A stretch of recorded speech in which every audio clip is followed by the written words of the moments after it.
Stand by to fall in, Polk County. This is today's veteran.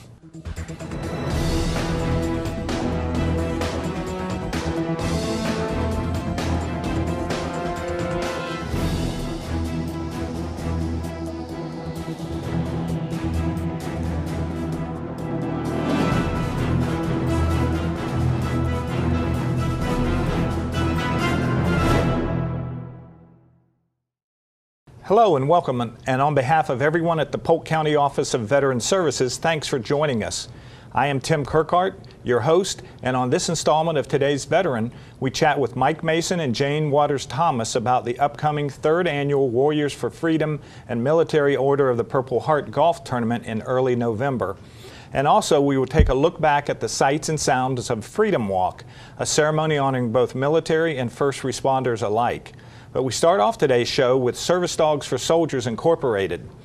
Service Dogs for Soldiers Incorporated is a local nonprofit within the Polk County community that provides disabled American soldiers with quality trained service dogs that will improve the military members' safety, independence, and quality of life.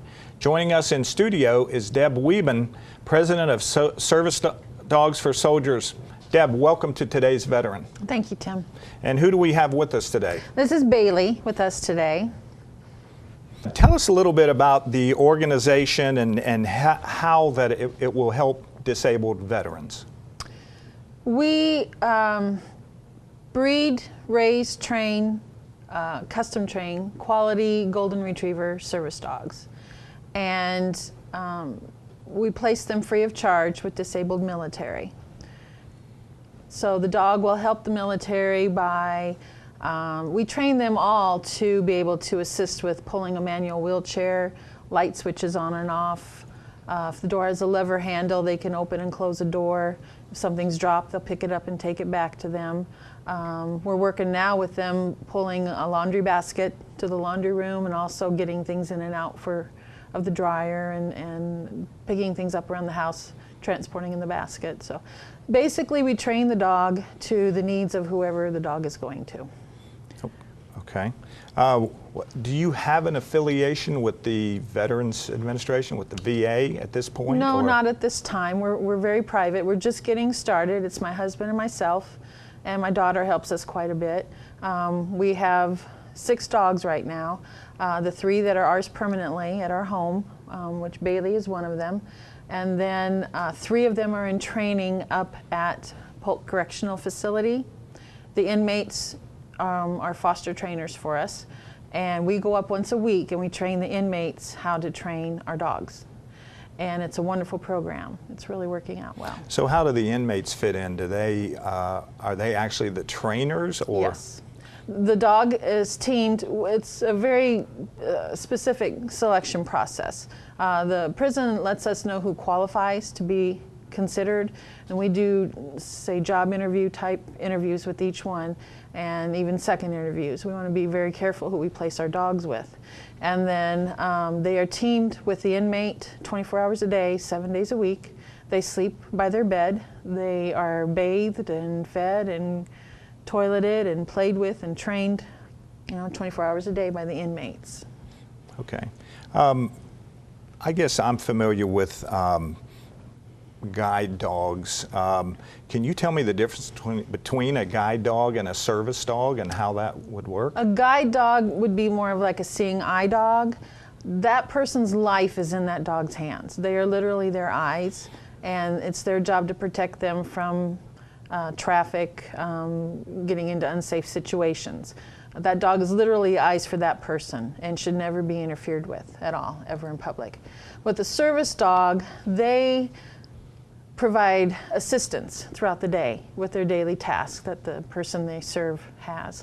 Like I mentioned, they open doors, they turn on and off the lights, they go get something and bring it to them. Not as life saving features as, now they can be. Service dogs can also save lives. They can alert people when they're having seizures. They can alert people when their blood sugar's high or low. I mean, there are dogs that are trained to do that. Ours are more physical assist, activity assist dogs. Okay. Tell us a little bit how you got into this, and you know, what is your motivation for this? Our motivation is we had an awesome service dog named Sam, and he was a big red golden retriever we had for 13 years. We lost him to cancer. And my husband was on the waiting list to get another service dog through the VA.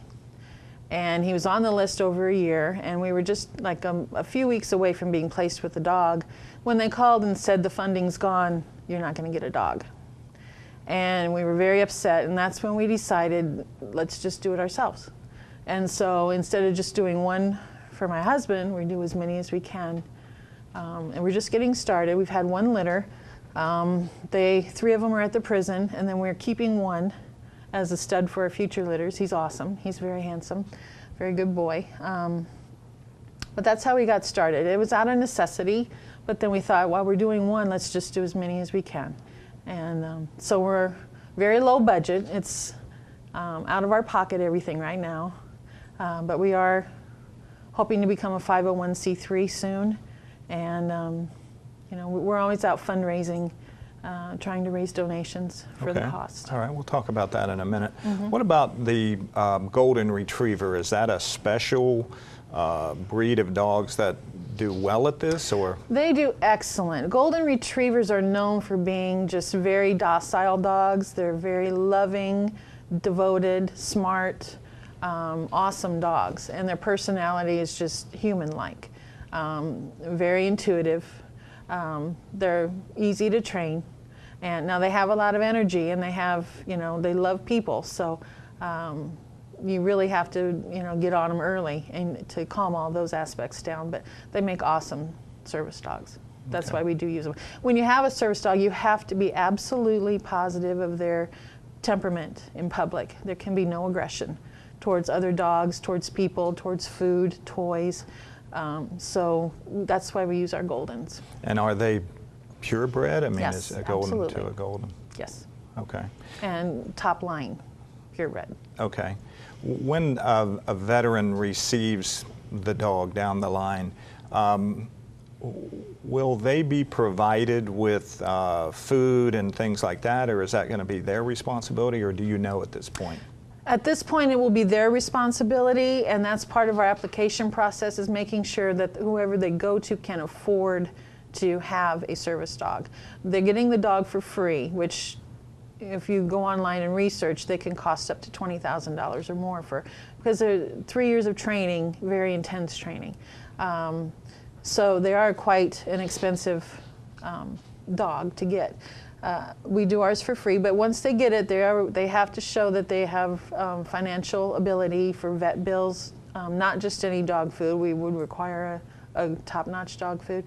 And their home has to be a safe environment, a nice yard that's fenced. We're very picky on who we're going to give our dogs to. And we also, once we give them away, we don't just, that's it. We follow them. By Skype or other measures. Our dogs can go nationwide. We're not restricting it to Florida only. But we will monitor the dog in the home, make sure it doesn't become a pet, make sure it's healthy and happy and doing what it should be doing. How much time does it take to train? Up to 3 years. Up to 3? Some a little more. It depends on the task you're training it to do. You would want the more advanced the task you're training it, some of them take a little longer, but some take less as well. And you mentioned fundraising. What can people do to help your organization? Currently, we are at the Auburndale Flea Market. It's called International Market World, and we're at the flea market every weekend fundraising there. We're in booths B29 and B30 near the produce area of the market. Also, we go out and do events if there's any communities in the Polk County area, like the 55 and over communities, we would love to come out and do a little event at those in their activity rooms or whatever, and just tell people who we are and do a little fundraising event there. Also, we do fundraisers for other people. If there's a church or a school or a large organization that has events that large crowds come to, we would do a fundraiser for them, and yet it's helping us out as well. Right. So we have a variety of ways that we are trying to be creative with it. And finally, how are you going to be referred to disabled veterans? How do you know how that's going to work yet? We have an application online. Our website is www.servicedogsforsoldiers.org. And on that website, we have tabs at the top. If they click on the one that says application, and then on the left column, there's a tab that they can download the application to apply for one of our service dogs. Deb, I want to thank you for joining us on today's Veteran. Okay. And for you folks at home, if you need more information on Service Dogs for Soldiers Incorporated, look them up on the web at servicedogsforsoldiers.org or give them a call at 863-293-1600. September 11th means many things to many people. To Polk County residents, it's a day to honor our heroes and remember the day. Winter Haven's Central Park was the backdrop for Freedom Walk and a ceremony honoring first responders and current and former military members. Here's a look at the sights and sounds of the day's events.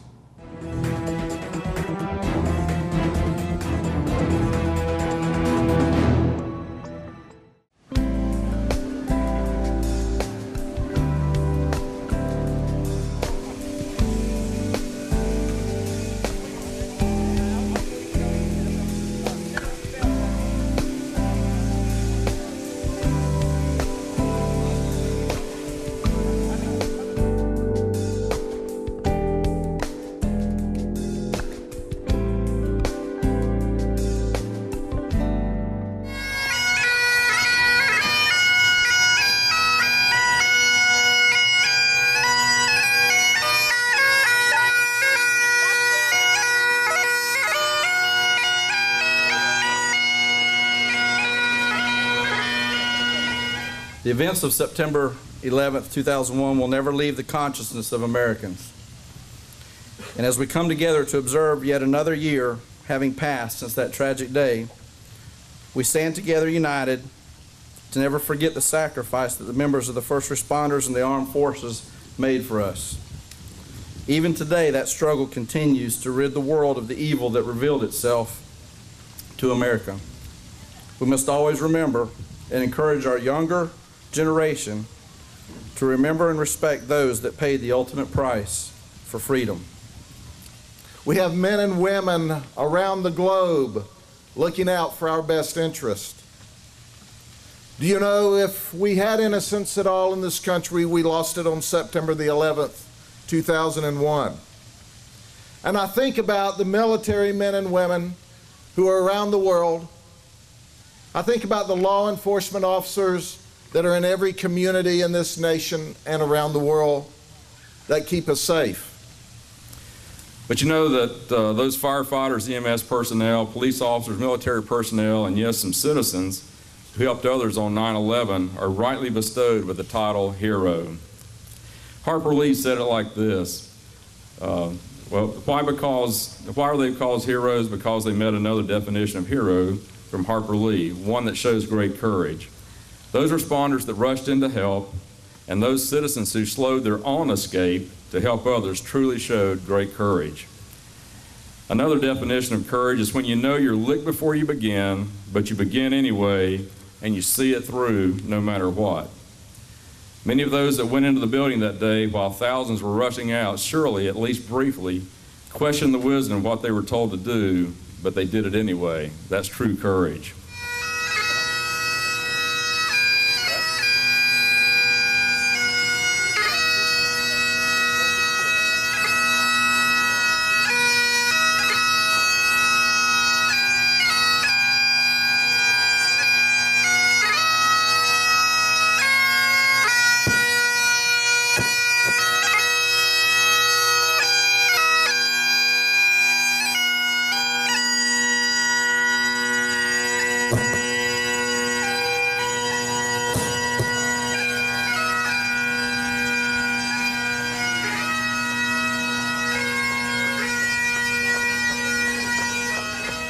Polk County Radio to all fallen police, firefighter, and EMS personnel.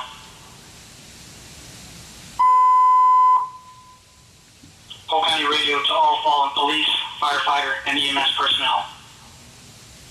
County Radio to all fallen Polk County first responders. On behalf of the citizens of Polk County, thank you for a job well done. May each of you rest in peace. To the families of all fallen Polk County first responders, our prayers for continued strength. Time is 19:18 hours. Date is 9/11/2014.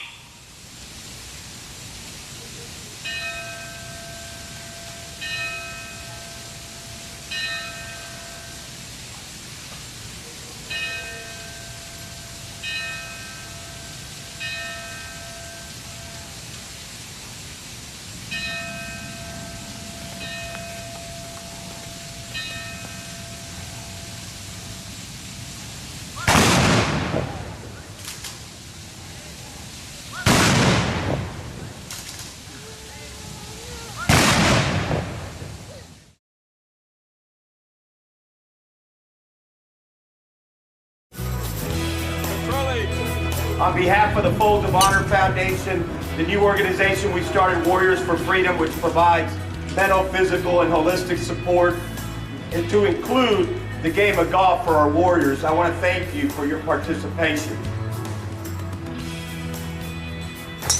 What I wanted you to think about today as you go out and play is understand that in the United States of America, the freedom that we are given each and every day is given to us by those defenders of freedom. To the city of Lakeland and Polk County residents, which are all over this great part of the nation, thank you for supporting our effort. Please continue to support what you're doing in the veterans cause. And let's make a difference, and let's always know that we can never leave anyone behind in the field of battle, so help us God. Welcome back to Today's Veteran. I'm your host, Tim Kirkhart.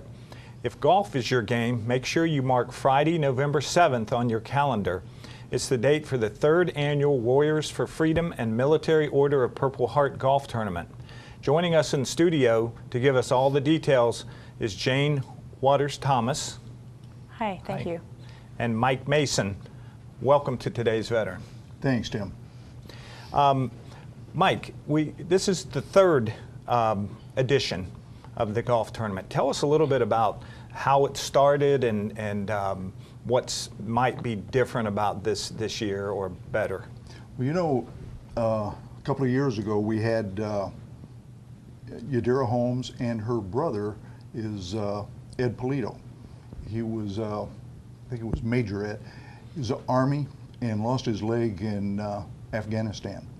And they really came to us with actually working together to put on this golf tournament, which was going to be, Ed represents the Warriors for Freedom, of which he's a fundraiser for them. And so we went ahead and worked with Ed and Yadira to get this accomplished. So we had a really good turnout, and we had some people that were really passionate about what they did. So the last 2 years have been fantastic. So. Okay. So this is the 3rd edition. Are there any new wrinkles or anything that's going to change this year? Oh, you bet. We decided to step it up a little bit by having Jane take over.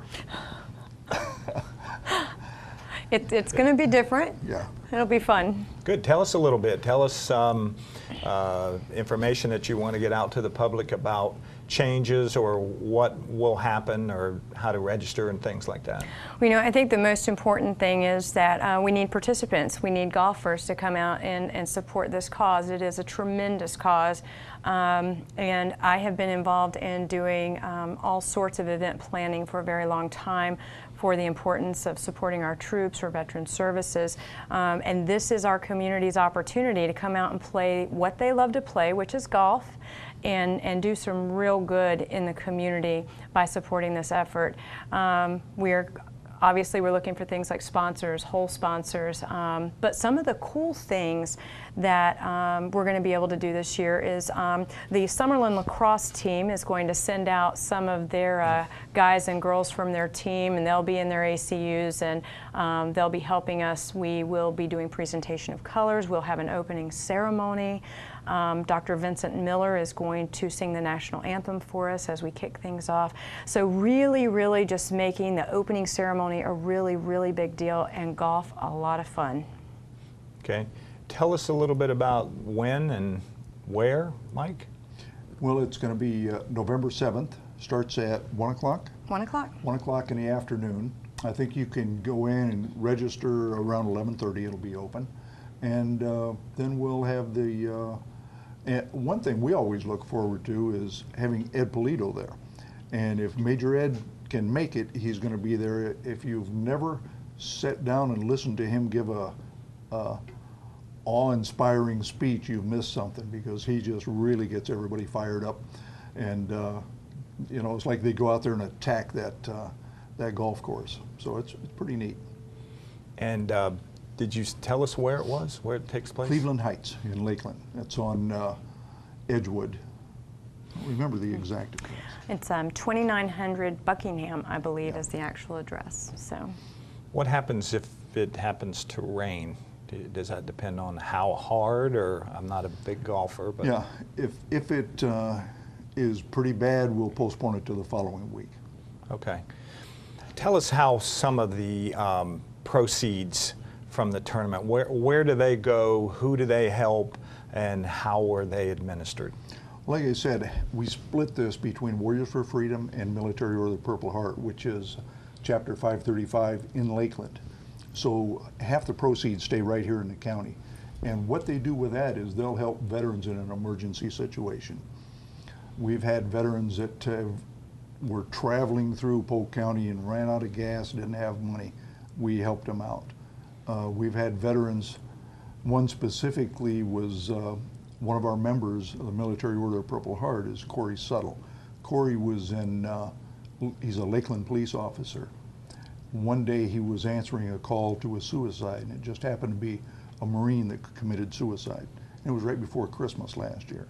So we brought the family in to our holiday dinner, presented them with a check to get them through the holidays and take care of the kids. So it's things like that that come up. It's emergency issues that we address when nobody else can address them. Do the veterans in need, do they contact the military, the Purple Heart people, or do they contact the County Veterans Service, or how do they access? Basically the same way, because it's my telephone number on the Military Order of the Purple Heart. So, and then I've got our staff at that level, and we you know, bring the issues up, usually over the telephone, to see if we can get something accomplished, and usually within a couple hours we'll have a yes or no on it. So, okay. Are there any other fundraisers or any other golf tournaments that benefit the Warriors for Freedom or the MOPH? Not that I'm aware of. I know the department for the state of Florida is looking at doing a golf tournament probably next year, but at this time there's none other than that I'm aware of. Okay.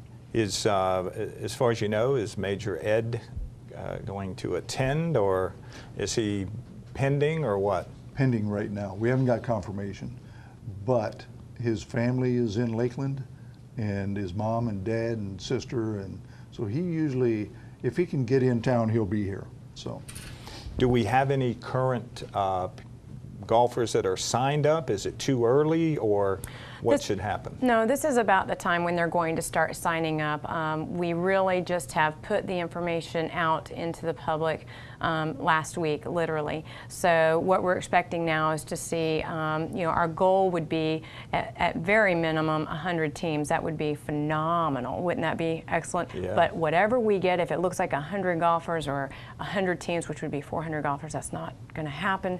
Sounds fabulous, though. What we're looking for right now is golfers to begin signing up. So we do have a couple of sponsors that have signed on already. Pretty much as soon as I put the information out into the community last week, we instantly began getting interested golfers and sponsors. So we know that we're going to have a really good panel this year. Okay. And so the information is currently out. It's at the Pro Shop and all that at Cleveland Heights? Yes, yes it is. And for those that are looking for more information, we do have a website, and it's polkwarriorgolf.com. Easy to find, and that has literally everything on it, from how to sponsor the event to registering your team, or if you need to register as an individual. So all of the information can be found there, as well as our contact information. Okay. And what is the range of the golfers that participate? Do you have near pros to people that have just gone out for the first time swinging a club like well, you? I would assume you're going to be there, Tim, so that really widens that range a little bit, so considering you've never golfed in your life, but Tim's going to be there. But we do have some excellent golfers, and there's several pros in Lakeland, correct? That's right, that's Yeah. right. In fact, on our committee we have a pro, Dante, who is the professional at Cleveland Heights Golf. And so I anticipate seeing a really good range of golfers. I know that we have some students from Summerlin that are going to be signing up to golf, so it'll be an interesting group. Okay, we've talked about how golfers can get involved. I know any event like this is determined by sponsors. Jane, tell us again how sponsors can get involved, and we know how important they are. Well, definitely. The success of any event is largely determined by the supporting agents of that event, or our sponsors. And sponsors can get involved by calling me directly, by going to our website, which I know we're probably going to cover at the end of this segment. But just to kind of give an idea, you know, a foursome, a team of four, is $300. To be a whole sponsor, that's an additional $100, and that brings that to $400 for all four players. A lot of fun. What those golfers are going to get out of that day, I know they cannot begin to imagine, because of some of the fun ceremonial stuff that we're going to do. Sponsors want to be involved in this kind of program. It's not only good for the community, but it really is in support of the men and women that are protecting our freedoms. And so I see sponsors really wanting to get involved in this. One, there's a return on investment for sure. Every golfer there is going to know who our sponsors are. We're taking great care of our sponsors in that way. But from the standpoint of what Mike mentioned earlier and the cause of this event, those sponsor dollars are going right back into our community to take care of the men and women that have served to protect our community. So sponsors can get involved by getting to our website or calling me directly, and there are multiple levels of sponsorship. We're certainly not going to turn down any sponsor that has a reason to be involved. Mike and Jane, I want to thank you for coming on to tell us about the golf tournament. We appreciate it, Tim. Thank you. Thank you. If you're interested in supporting the 3rd Annual Warriors for Freedom and Military Order of Purple Heart Golf Tournament, look them up on the web at polkwarriorgolf.com or give them a call at 863-272-2258. That's going to do it for today's edition of Today's Veteran. Remember, for help and information regarding claims, benefits, and services available to veterans and their families, call the Polk County Veteran Service Office at 863-534-5220 or log on to the Polk County website at polk-county.net. I'm your host, Tim Kirkhart, and we'll see you next month.